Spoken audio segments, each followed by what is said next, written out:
Soy el rey de destrozar. Toda la casta es de mi apetito. ¡Viva la libertad, carajo! Los argentinos mostraron que no quieren volver al modelo del fracaso, al modelo de la inflación, al modelo de la emisión monetaria, al modelo del Estado inútil, al modelo de la inseguridad. Los argentinos le dijeron, basta al populismo, populismo nunca más. ¿Por qué son tan malos nuestros representantes? Porque así los elegimos, no por ser buenos, sino porque otros son peores y ellos lucen como el mal menor, pese a sus ignorancias, sus malas ideas, dañinas propuestas y pésimas intenciones. Es la teoría del voto útil o negativo o antivoto, el más inútil de todos. Útil sería un voto por un buen candidato, aún sin probabilidades de ganar, pero que con votos suficientes podría quedar habilitado para hacer buena oposición, en espera del siguiente evento electoral.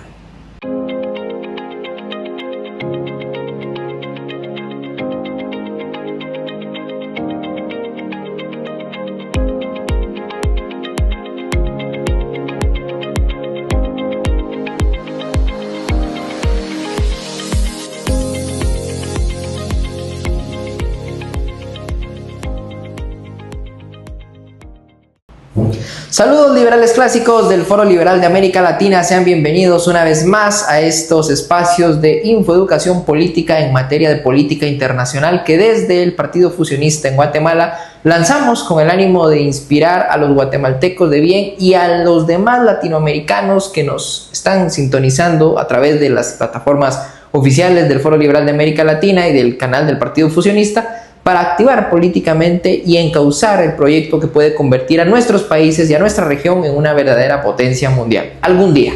Como ya habrán escuchado en la introducción, hoy vamos a hablar de el mal menor y de por qué no ganó Milei, perdió el peronismo en Argentina en las recientes elecciones. Sean bienvenidos, es un gusto encontrarme con el presidente del Foro Liberal de América Latina y secretario general del Partido Fusionista en Guatemala, Jorge Chapas. Bienvenido, Jorge, qué gusto encontrarlos nuevamente. Gracias, Gabriel, qué gusto encontrarte nuevamente en estos micrófonos y saludar a nuestros espectadores en el ancho y largo de esta nuestra América Latina, sumida en tanto caos, ¿no?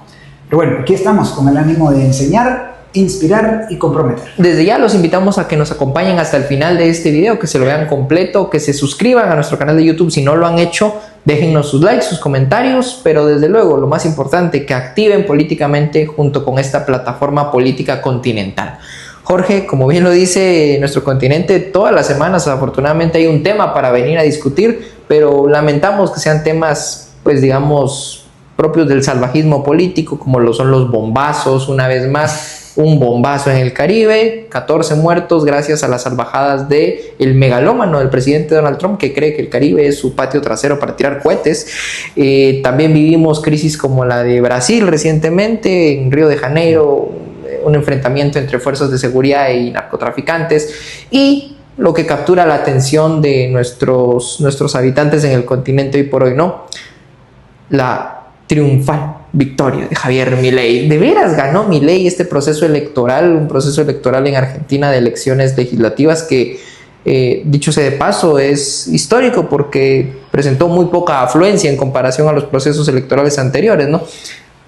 Así es, Gabriel. Primero poner en relieve el tema del alto abstencionismo que hubo en Argentina. Es un dato al cual no se le para bola, pero nosotros los liberclásicos, fusionistas del Foro Liberal de América Latina, rápidamente lo que vemos son estos indicadores de abstencionismo, porque el abstencionismo es una expresión política que lamentablemente no se contabiliza por lo general, o no se introduce como parte de la ecuación, ¿no? Y lo que sucede es que Argentina, con más o menos unos 35 millones de electores, Javier Milei pues ganó estas elecciones legislativas, creo que coloca más de 100 entre diputados y senadores en la Asamblea Legislativa. En realidad pues le votaron únicamente 9 millones, ¿no? Eso pues te da el análisis recae rápidamente en que tanto el abstencionismo como el voto duro del peronismo, que votó a la otra expresión política, que es Fuerza Patria, pues realmente nosotros, como lo interpretamos, es en que perdió el peronismo, ¿ya?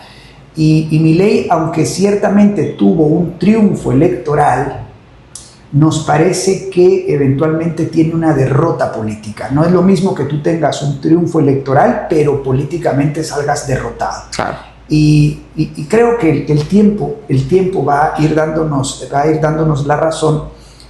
Escuchaba yo en uno de los videos de nuestras fuentes de información, hoy por lo general de izquierdas, pero serias, en que en el caso de las elecciones legislativas del periodo último de Mauricio Macri, sí, es cierto, sucedió lo mismo, ¿no? Un fenómeno muy parecido en el que él gana abrumadoramente las elecciones legislativas y 6 meses después se cae por completo el aparente posicionamiento político que tenía aquella expresión del PRO, ¿no? Que es la expresión que él lidera.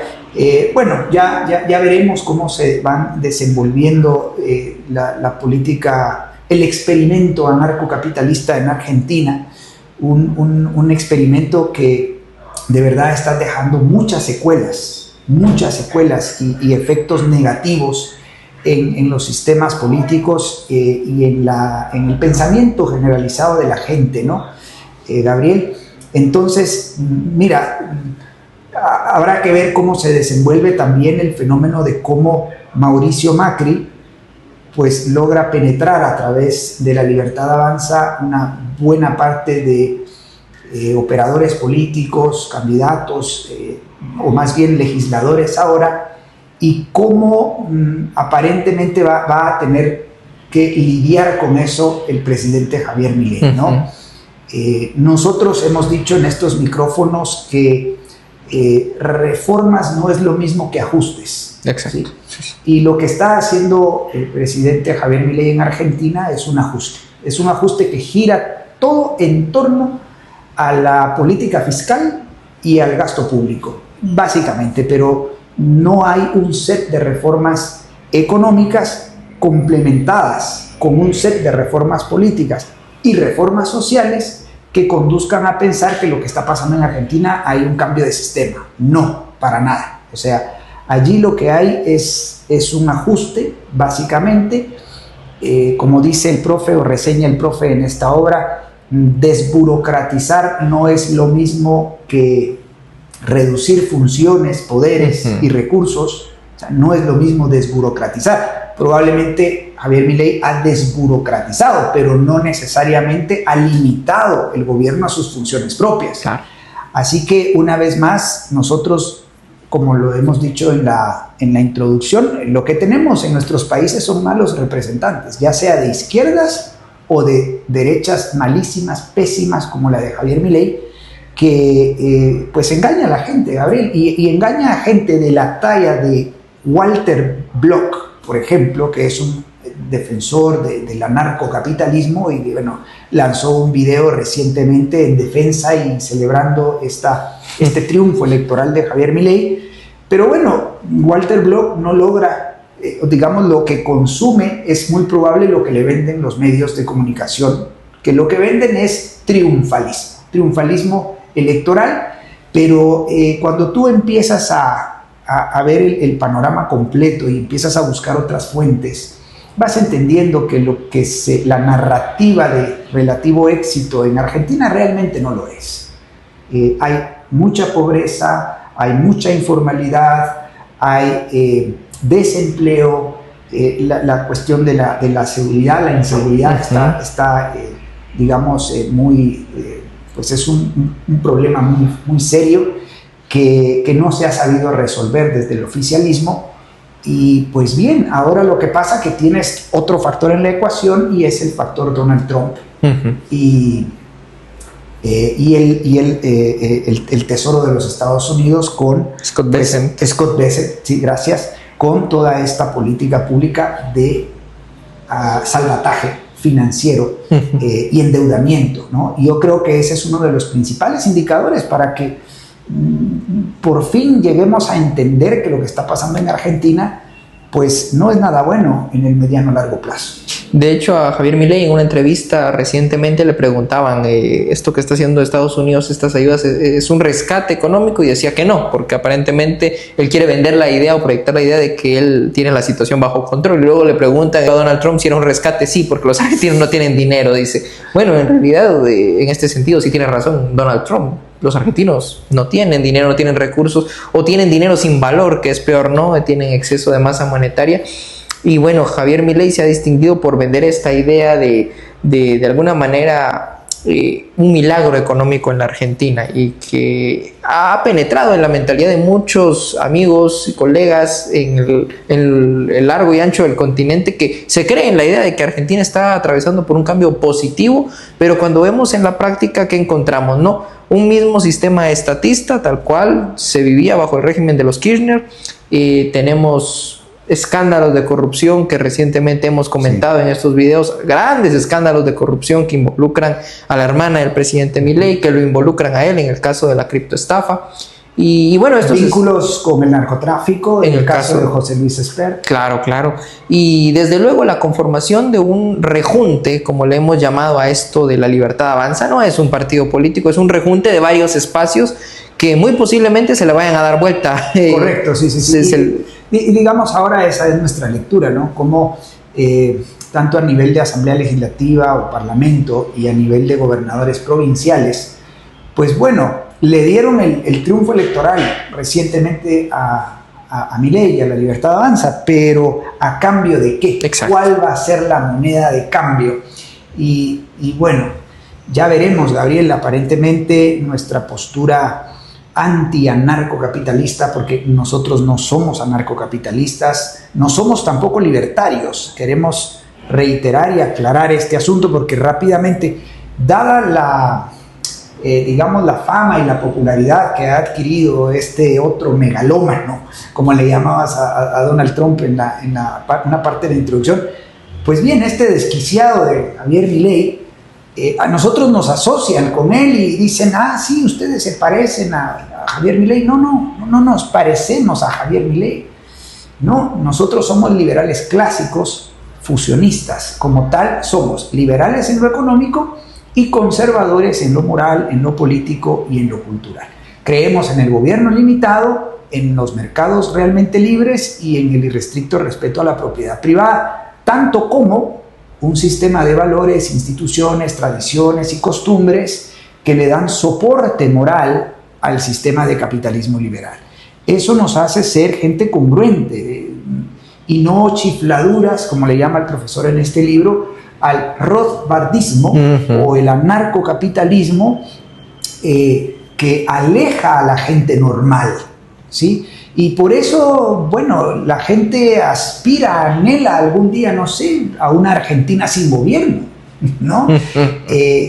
Eso, pues, básicamente te lleva al punto Haití, sí, que es la anarquía total versus la tiranía total, que es el punto Cuba, ¿sí? Esos dos extremos nosotros los rechazamos porque el único punto medio, digamos, civilizado, es la democracia liberal, ¿no? Y en una democracia liberal hay 4 elementos fundamentales. Número 1, hay Estado de Derecho en el entendido de el imperio de la ley. De la buena ley. De la buena ley. O sea, hay un buen régimen legal donde un gobierno está limitado a sus funciones propias y naturales, seguridad, justicia y obras de infraestructura pública.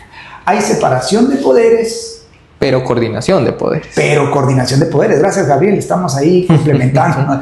Hay separación, y sí, claro que hay separación, pero fundamentalmente hay coordinación entre los 3 poderes del Estado, ¿sí? La gente ve este tema de la separación como, no sé, lo entienden mal, ¿no? Sí, claro. No debe haber ni siquiera una... No, al contrario, digamos, hay formas de cooperar y coordinar los sistemas. Por ejemplo, paréntesis en esta descripción, el hecho de que exista un Ministerio de Justicia dentro del organismo ejecutivo, está bien, no hay no se rompe con el principio de separación de poderes en tanto y en cuanto ese Ministerio de Justicia asista ejecutivamente en la práctica de la justicia que debe ejercer el organismo o el Poder Judicial. Claro. Cierro paréntesis. Pluralismo político. ¿Esto qué significa? Bueno, que hay un sistema de partidos políticos Privados. Ahí está. De verdad que esto no lo ensayamos. Está funcionando al 100.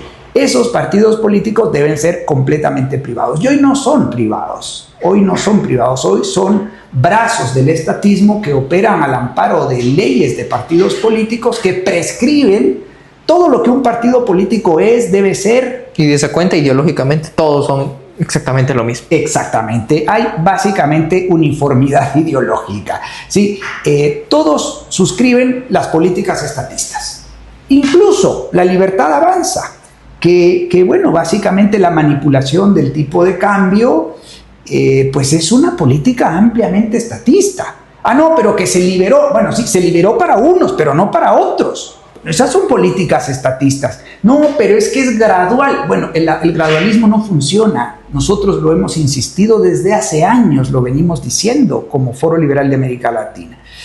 Y entonces, bueno, debe existir pluralismo político. Y finalmente, pues básicamente un respeto a los derechos fundamentales, a los derechos civiles, que son básicamente 3. Vida, libertad y propiedad privada. Bueno, esos son los 4 elementos que sostiene a una democracia liberal. Plena.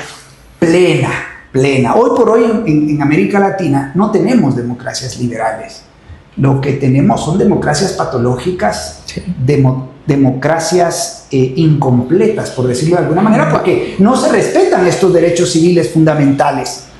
La vida, la libertad y la propiedad se usurpan todos los días cuando los gobiernos, con ministerios de la familia, con ministerios del medio ambiente, con ministerios del deporte, con ministerios de cultura y arte, con ministerios de economía, con ministerios de educación, con ministerios de atención, usurpan los derechos fundamentales, la libertad de poder educar a mis hijos donde yo quiera, como quiera y con el pensum que yo quiera, la libertad de poder llevar a mis enfermos al centro de salud o al hospital que yo elija. Sí. O, pues bueno, cualquier otra libertad, como por ejemplo la de abrir un negocio. Hoy por hoy, la permisería, la sobreregulación impiden abrir negocios, fábricas, comercios, empresas, ¿no? Esos derechos civiles fundamentales son vulnerados, son cotidianamente son socavados y son ultrajados por los gobiernos. Entonces, pues no vivimos en democracias liberales y entonces hay un gran descontento en la población porque van cada 4 años a las urnas, Gabriel, y se elija a quien se elija, no hay cambios sustanciales en sus vidas. Entonces, ¿qué prefieren hacer? Pues abstenerse de llegar. Claro. Y eso es lo que tienes en este tipo de elecciones, ¿no? Entonces, bueno, otros, pues bueno, caen en la trampa del mal menor. Esa trampa, Jorge, que invita a la gente a pensar que en clave de todos los candidatos malos que hay, me voy a ir por el menos malo, porque eventualmente este candidato puede favorecer de alguna manera el sistema, preservar el país para que no se descalabre. Pero es que tú no sabes, estimado amigo, si ese mal menor es un mal mayor en potencia, que es lo que nos pasa en nuestros países. Eliges al mal menor y luego al final de su mandato te estás quejando y diciendo cometimos un error. En Guatemala lo sabemos bastante bien, ¿no, Jorge? Hemos atravesado por muchos procesos electorales donde al final del mandato de los presidentes, diputados, alcaldes, la gente dice, bueno, no, este era igual que los demás, ¿no? Pero en su momento, ¿cuál fue la excusa para votar por ese candidato?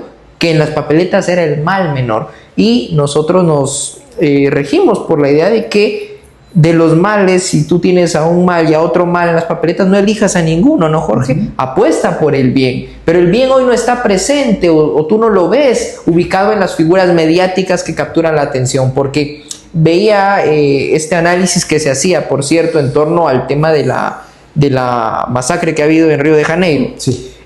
Gobernantes que se han puesto en contra o han criticado la brutalidad de las fuerzas policíacas en contra de estos grupos criminales y gobernantes que digamos han visto aprueban de alguna manera, ¿no?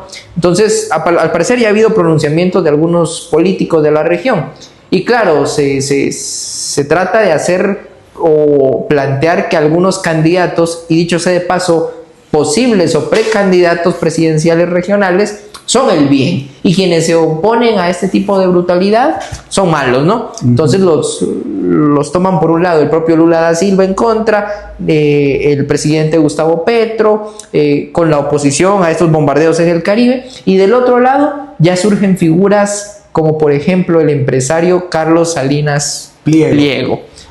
Como un referente que eventualmente los mexicanos voltean a ver diciendo él va a ser el Milei de México, ¿no? En Guatemala surgen por ahí figuras caudillistas que se sujetan del discurso de Milei y venden las mismas ideas y la gente dice, bueno, son el mal menor. Sí. Pero en la práctica esos politiqueros van a resultar siendo un mal gravísimo para nuestros países. Van a abrir campo para...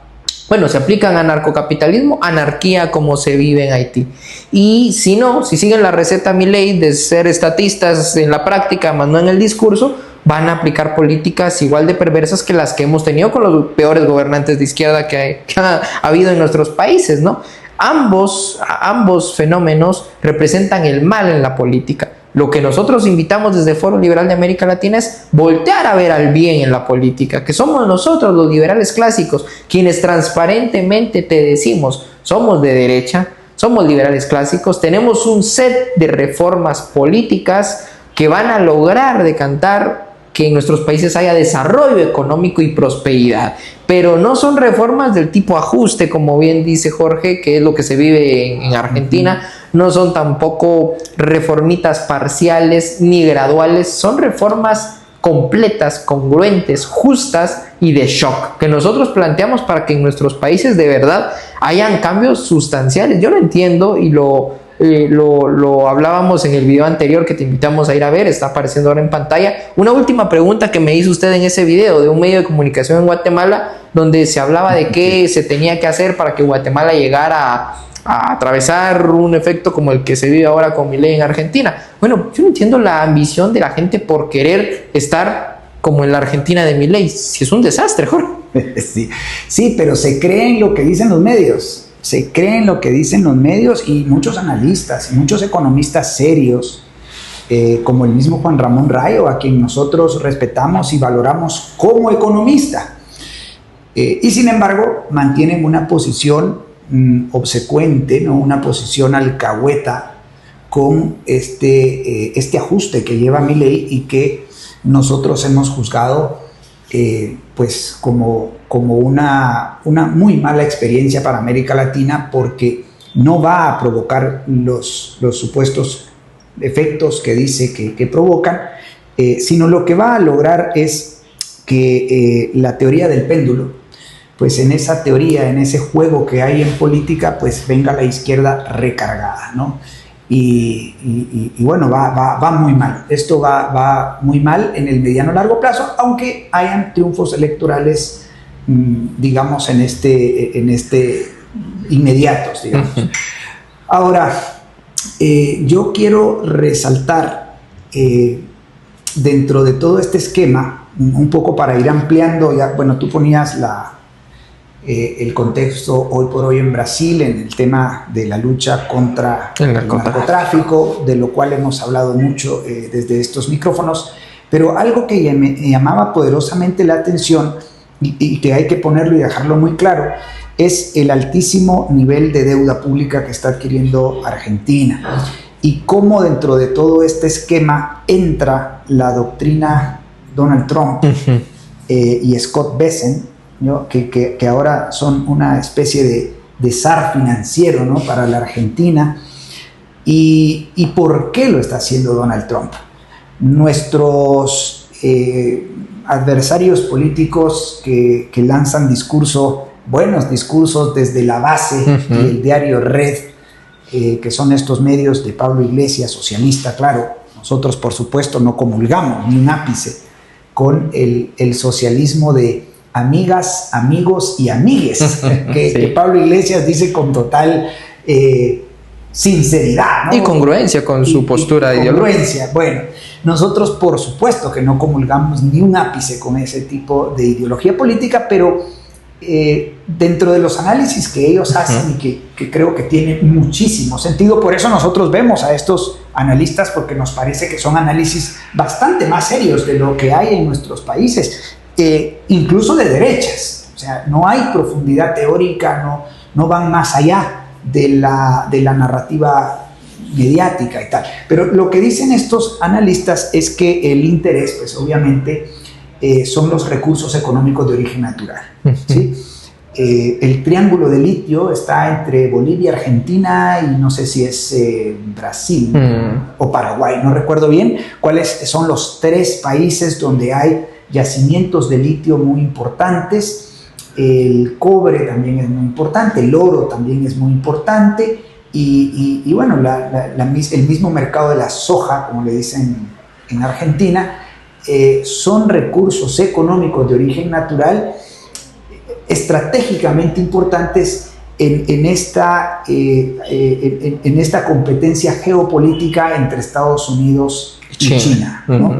Entonces, por supuesto que Donald Trump tiene intereses políticos y de allí el injerencismo, ¿no? O el intervencionismo abusivo que hay en nuestros países por parte de los Estados Unidos, ya sea dejando caer misiles en aguas del Caribe o pues haciendo préstamos o salvatajes financieros a los regímenes de derechas malas, muy malas que hay en nuestros países, ¿no? Entonces creo que ese es un elemento clave y tiene mucho sentido. Así que, pues bien, creo que es importante que se vea que dentro de la ecuación de cómo triunfa Milei electoralmente ahora, pues están los intereses de Estados Unidos, que luego va a pasar factura. Luego va a pasar esto factura, y yo de verdad no entiendo cómo para muchas derechas malas este tipo de gobiernos siguen siendo un referente, ¿no? No debería ser un referente, pero ni de cerca para nosotros. Pero bueno, ahí tienes creyéndose mucha gente lo que dicen buena parte de los medios de comunicación. Y usando la gorrita del Make America Great Again y alabando a Milei y reposteando todas las tonterías que se publican desde la Casa Rosada o desde la Casa Blanca hoy por hoy, ¿no? Llama la atención, Jorge, porque recientemente nuestro colega y amigo Adrián Díaz Marro saca un extracto, entiendo, de algún podcast donde ha sido invitado y habla de cómo, bueno, los países no son monjitas de la caridad, ¿no? Estados Unidos no está ayudando a Argentina porque a Trump le caiga muy bien Milei, está con intereses económicos. De la misma forma que en su momento también China ofrece ciertos apoyos económicos. La diferencia, claro, es, y lo remarca con este sarcasmo característico de Adrián Díaz Marro, ¿no? Sí. China no lo hace bombardeando tus países, no lo hace impulsando golpes de Estado o revoluciones dentro del país, como recientemente veníamos hablando del caso venezolano. China lo hace comerciando, negociando, aperturándose, ofreciendo tratos que a la final de cuentas son los políticos del país receptor de esa ayuda quienes aceptan voluntariamente. Y bueno, pues en este juego perverso que se ve en América Latina, donde los gobernantes venden los países por ayudas económicas o rescates, realmente lo que vemos son intereses, ¿no? Y en Argentina seguramente, aunque Milei lo niegue, están muy detrás los intereses norteamericanos por los yacimientos de litio y demás recursos. Buenísimo, eso me hace recordar el famoso tema de la trampa de la deuda, ¿no? A la cual le acusan a China. Pero no a Estados Unidos. Pero no a Estados Unidos, ¿no? O sea, sí, a China se le acusa de zanjarle una trampa a los países subdesarrollados a través de los millonarios préstamos que hacen, especialmente para la construcción de infraestructuras en buena parte del sudeste asiático y África. Y se habla de la trampa de la deuda, pero nosotros personalmente, y basados en la lectura que hace Adrián Díaz Marro, pues básicamente China lo que hace es responder a las necesidades muy urgentes de construir obras de infraestructura pública. El hecho de que los gobiernos posteriormente no puedan cumplir con los pagos, pues bueno, eso a China no le incumbe mucho.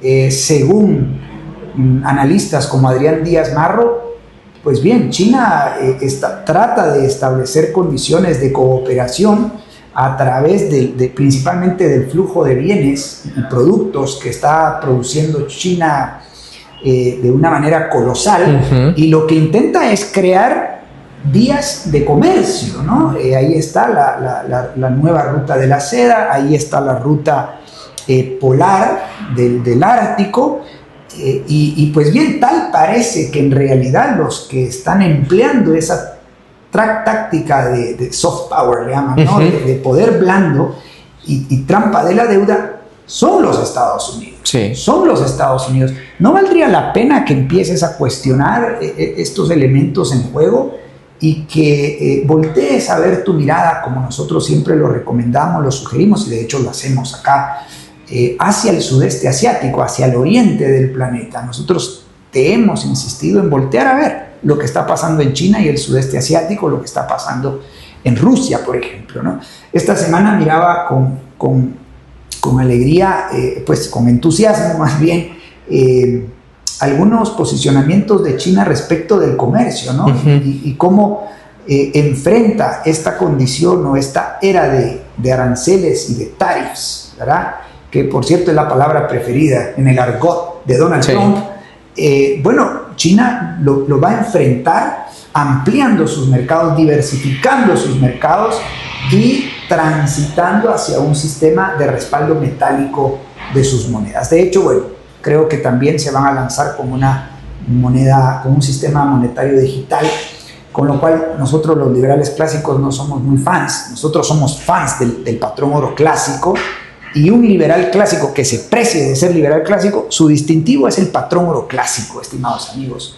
Y bueno, China y Rusia están comprando oro para dejar de depender del dólar, y se están convirtiendo de esa manera pues en estas nuevas potencias mundiales que están cambiando las cosas muy rápidamente, ¿no? Y que dan muestra, Jorge, de cómo un país hace valer su soberanía y se planta de cara a estos intentos totalitarios en Occidente principalmente, ¿no?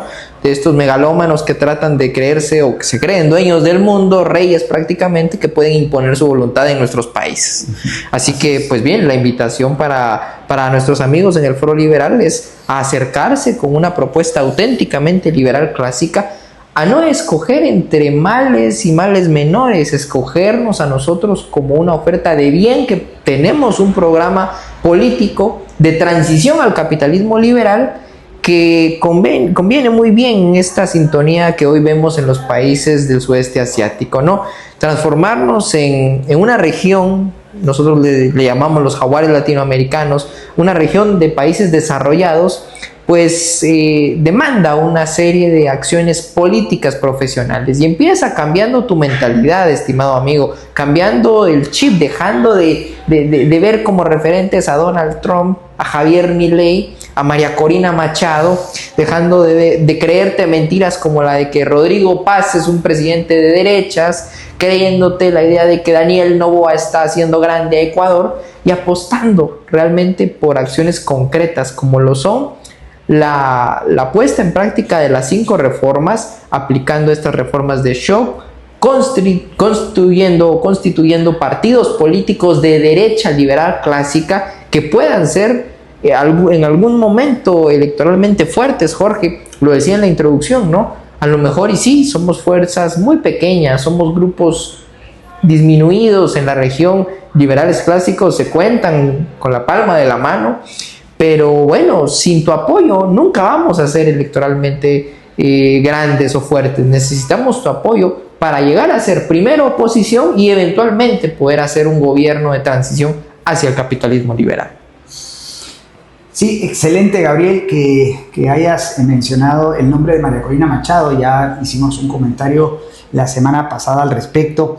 Yo sé que ya estamos terminando nuestro video, pero no quería dejar de mencionar el más reciente artículo de Daniel McAdams desde el Ron Paul Institute, donde nos informa de cómo el Consejo Noruego de la Paz rechaza al ganador del Premio Nobel de la Paz, ¿no? Y tienen un tradicional desfile con antorchas, me parece, en celebración de la elección del Premio Nobel de la Paz. Este año han rechazado hacer esa tradicional marcha con antorchas porque rechazan el premio a quien se le fue otorgado, ¿no?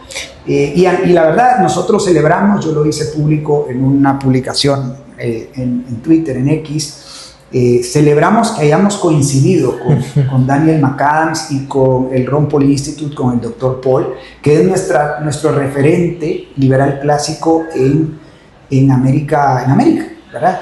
Y pues bien, mira qué curioso, yo los invito a irse al sitio web del Ron Paul Institute y leerse el artículo de Daniel McAdams. Ahí hace alusión a cómo María Corina Machado ha mantenido incluso comunicaciones directas con Netanyahu para fogonear, digamos, la causa de Israel en el Medio Oriente, cómo ha fogoneado también las incursiones militares en Venezuela. Eso no es, digamos, un medio para alcanzar la paz verdadera, genuina, completa. No, para nada. O sea, nosotros sostenemos que la paz, digamos, el salir de estas tiranías de izquierda que viven países como Cuba, Venezuela y Nicaragua, pues es a través de un proceso político que al menos vemos en dos grandes momentos, ¿no? Lo que se llama la liberación, que es básicamente liberarse del régimen, de los regímenes tiránicos, no dictatoriales, tiránicos, y luego la transición. La liberación y la transición son dos procesos políticos diferentes. Para que ello se dé, lo primero que debe existir es una oposición real, genuina, completa, antisistema, no anti-Maduro, no anti-Chávez, no anti-Ortega, no, es una oposición antisistema estatista o social mercantilista que predomina en estos países, una oposición que plantee una salida negociada, ¿sí? Claro, eso cada vez se hace más difícil en esos contextos donde pues ya, digamos, ya no hay libertades de expresión, ya no hay libertad de prensa, ya no hay ni siquiera las libertades de asociación, ¿sí? Que podría permitir que emerja una oposición realmente de derechas, porque eso no es María Corina Machado. María Corina Machado es centro derecha en el mejor de los casos, sino centro izquierda, ¿no? Pero se le pegan a Donald Trump y entonces todo el mundo cree que Donald Trump es un representante de derechas y no, pues bueno, en todo caso es una derecha mercantilista, proteccionista, alguien que se precie ser de derecha buena no puede estar pensando en aranceles, en tarifas, no puede estar pensando en una lucha frontal contra un fenómeno como el narcotráfico, que hay que enfrentarlo por los cauces de la oferta y la demanda. Hay que entenderlo como un fenómeno económico y bueno, eso pues no está en la cabeza de estos gobernantes como Donald Trump. Así que, bueno, celebrar que coincidamos con Daniel McAdams y el Ron Paul Institute, Gabriel. Así que lo que resta es invitar a nuestros espectadores a que conecten con nosotros y especialmente que se sumen a los lunes de Mansuetti. No sé si quieres hablar un poco de eso. Desde luego, esta iniciativa, gracias a Canal Antorchas por seguir refrescando y manteniendo esas células de formación con el profe activas. Si tú has sido consumidor de nuestros videos y te interesa saber muchísimo, en primera instancia te invitamos a que puedas hacerte de un ejemplar de este libro, que es el libro más reciente del profesor Alberto Mansuetti, Las derechas malas, ¿por qué la izquierda manda? De verdad, invitadísimo a que puedas profundizar en tus lecturas y entender. Una vez que tú adquieres un libro como este, te surgen muchísimas dudas. Bueno, para eso, invitado a que puedas inscribirte a estos lunes del profe para tener acceso a estas sesiones con el profesor Alberto Mansuetti y despejar todas tus dudas. Invitadísimo a que no solo llegues de espectador y a oír, a que puedas consumir, leer y de las dudas que te surjan, ir y cuestionar y desde luego recibir retroalimentación del único único referente liberal clásico y exponente del liberalismo clásico en América Latina. Así que invitadísimo a que puedas inscribirte. Vamos a dejar en la descripción de este video el enlace donde puedes hacerlo, y de igual forma para nuestros amigos de Guatemala, invitados a participar del próximo evento de infoeducación fusionista que vamos a estar desarrollando el miércoles 12 de noviembre a partir de las 6 de la tarde en el restaurante El Adobe. Está sobre la Séptima Avenida de la Zona 1. Es un evento donde vamos a dar a conocer a más grandes rasgos y más amplitud el proyecto político de las 5 reformas, este programa de transición al capitalismo, y vamos a decirte no lo que quieres escuchar, sino lo que necesitas escuchar. Así que invitadísimo a que puedas también ingresar al enlace que estará en la descripción de este video para conocer más de cuál es el proceso de inscripción. Jorge, mientras tanto, nosotros seguimos formándonos, estudiando sobre los temas regionales y preparándonos para asumir el rol que nos compete. Ser primero una buena oposición y eventualmente con tu apoyo poder llegar a ser un gobierno de transición para ver a nuestros países liberados de los regímenes tiránicos y, ¿por qué no?, convertir a nuestros países en verdaderas potencias mundiales. Sin más, seguimos avanzando sin prisa pero sin pausa, con Dios y con la verdad por delante.